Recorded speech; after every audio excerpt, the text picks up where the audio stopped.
হামে মৃত্যুর মিছিল দীর্ঘ হচ্ছে। হাম ও হামের উপসর্গ নিয়ে প্রাণ গেছে আরও 17 শিশুর। এ নিয়ে গেল 71 দিনে মোট মৃত্যু বেড়ে হয়েছে 545 জনে।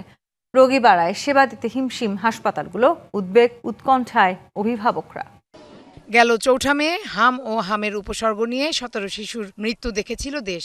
এর 20 দিন যেতে না যেতেই আবারও গেল 24 ঘন্টায় ঝরল 17 প্রাণ। রবিবার মারা যায় 16 শিশু। স্বাস্থ্য অধিদপ্তরের তথ্য বলছে, গেল 24 ঘন্টায় মারা যাওয়া 17 শিশুর মধ্যে 7 জনই ঢাকা বিভাগের। এই সময়ে নতুন রোগী শনাক্ত করা হয়েছে 1127 জন, আর উপসর্গ নিয়ে হাসপাতালে ভর্তি হয়েছে 1027 জন শিশু।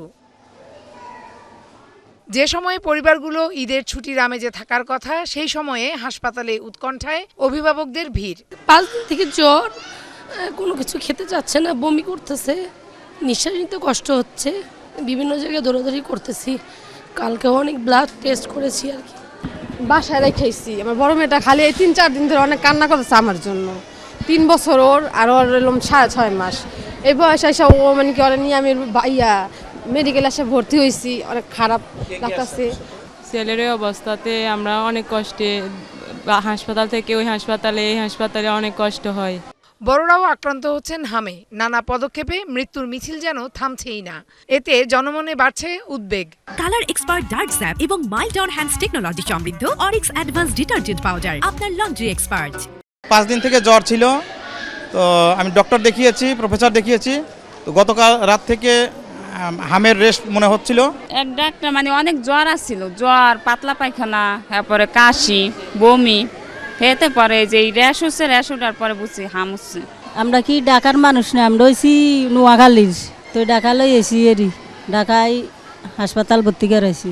তো নিউমোনিয়া হয়ে অনেক গাড়াই গেছে, তারপরে ভর্তি ছিলাম ওইখানে 6 দিন থাকার পরে সুস্থ হয়েছে। তারপরে বাসায় আনছি, আনার 3 দিন পরে আবার জ্বর শুরু হয়েছে। তো জ্বর শুরু হওয়ার পরে 3 দিন পরে দেখি আস্তে আস্তে গায়ে ছোট ছোট আর কি বিসি জাগছে। গেল 15 মার্চ থেকে এ পর্যন্ত হামে আক্রান্ত হয়ে প্রাণ গেছে 87 জনের, আর উপসর্গ নিয়ে মারা গেছে 458 জন। হাম ও উপসর্গ মিলিয়ে এ পর্যন্ত রোগীর সংখ্যা 73,659 জন।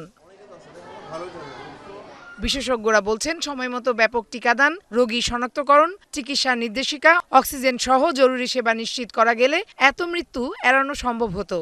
দেশে এর আগে সর্বোচ্চ হাম রোগী শনাক্ত হয়েছিল 2005 সালে। তখন আক্রান্ত ছিল 25,934 জন।